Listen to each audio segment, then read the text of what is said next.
tempo relativo à liderança do seu partido.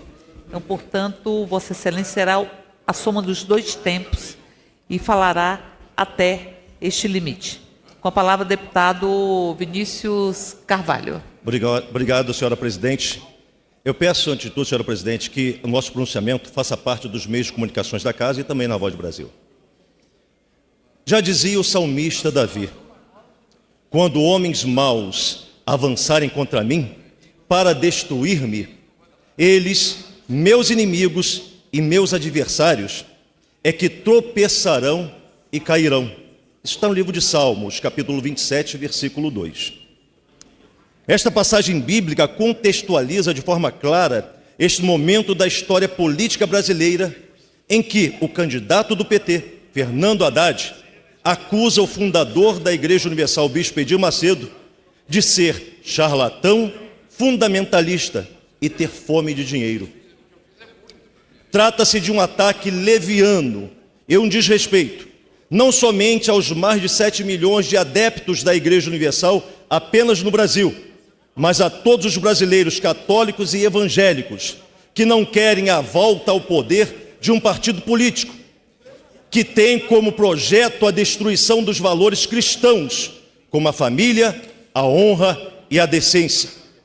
Ao fazer uma declaração caluniosa, preconceituosa e, consequentemente, criminosa, é preciso que se responda à altura que charlatão é o candidato que mente para o povo para ser eleito, porque fome de dinheiro tem o partido político que assalta estatais e os cofres públicos para sustentar uma estrutura que a justiça definiu como organização criminosa.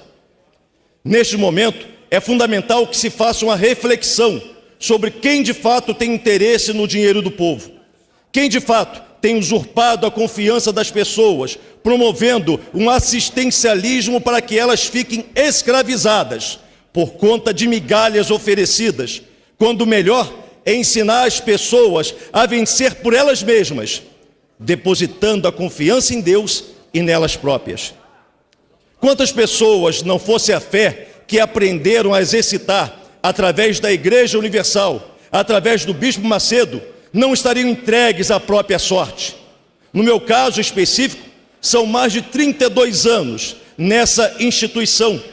Quantas pessoas como eu viviam na favela com uma vida desregrada, até conhecer a palavra de Deus pregada de início pelo Bispo Edir Macedo, depois pela Igreja Universal? Quantas tiveram as suas vidas restauradas porque aprenderam a conhecer e a confiar em Deus? Essa transformação não é fruto de charlatanismo, ao contrário, é resultado de quem ensina as pessoas a abrirem a mente, coisa que a cúpula do PT não quer e não tem nenhuma intenção de fazê-lo, porque a esse grupo interessa apenas manter o povo alienado, aliciado e dependente de suas benesses. Quando chega alguém como Bolsonaro querendo fazer com as pessoas refletirem para onde está sendo conduzido o futuro delas, é tido como leviano. Levianos são os que mudam o discurso, que trocam a cor de sua bandeira, que se fingem cristãos para enganar os alienados, que agridem verbalmente e que acusam de forma inconsequente, que incitam uma guerra religiosa, quando o momento é de lutar pela preservação da democracia no país, onde todas as crenças e ideologias precisam ser respeitadas, e nos chamam de fundamentalistas sempre que discordamos deles e dos ideais traçados no nefasto Foro de São Paulo. A prepotência e a arrogância não são virtudes, principalmente para quem quer ocupar um cargo público. Ao contrário, os que vão conduzir o destino do país têm que ser pessoa de bem e não de mau exemplo. Fato é que as críticas ao candidato petista aumentam a sua rejeição diante da opinião pública e as intenções de voto diminuem conforme dados de últimas pesquisas.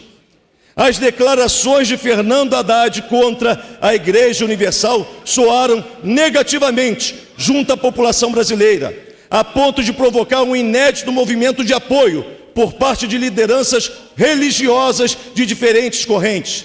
Mais de 140 representantes e membros de religião de todo o país repudiaram o atentado do pior prefeito de São Paulo à fé cristã. Assim como a violência é uma arma dos incompetentes, as palavras levianas também são. Não há como denegrir a imagem da nossa instituição. Os programas sociais realizados no mundo, os programas sociais realizados no ano passado, não apenas no Brasil, mas no mundo, alcançaram mais de 11 milhões de pessoas. Só no nosso país, mais de 9 milhões de cidadãos invisíveis aos olhos dos governos foram ajudadas através de programas destinados a moradores de rua, viciados em drogas, presidiários e seus familiares, mulheres vítimas de violência domésticas, idosos abandonados, jovens de periferia das grandes cidades e empresários falidos. Para atingir esse número de pessoas, a Igreja Universal contou com o apoio de aproximadamente 275 mil voluntários que prestaram auxílio nos 5 continentes. Em alguns países, a Universal atende também adolescentes que cumprem medidas socioeducativas e pessoas abaixo da linha da pobreza. Todas essas assistência é prestada a custo zero aos cofres públicos. Não aliena e nem escraviza essas pessoas. Pelo contrário, as liberta de todo tipo de assistencialismo, trazendo a elas dignidade.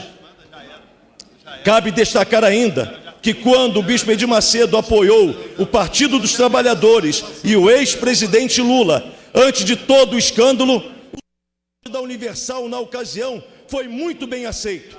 Agora, quando o líder espiritual da Igreja Universal declara que o seu candidato é Jair Bolsonaro, é ofendido com calúnia e preconceito, numa demonstração de intolerância e desrespeito à fé, por parte do que sobrou para ser candidato petista. Não se trata de considerar Jair Bolsonaro um salvador da pátria, mas de concluir que ele tem coragem para não permitir que o PT volte e consiga transformar o Brasil em terra de salteadores gananciosos pela sede de poder.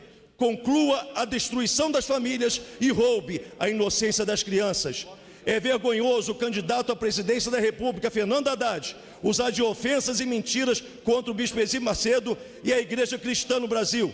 É claro que o candidato petista responderá mais uma justiça, desta vez pelo ódio religioso que tenta espalhar e por sua calúnia contra uma das maiores lideranças evangélicas do país.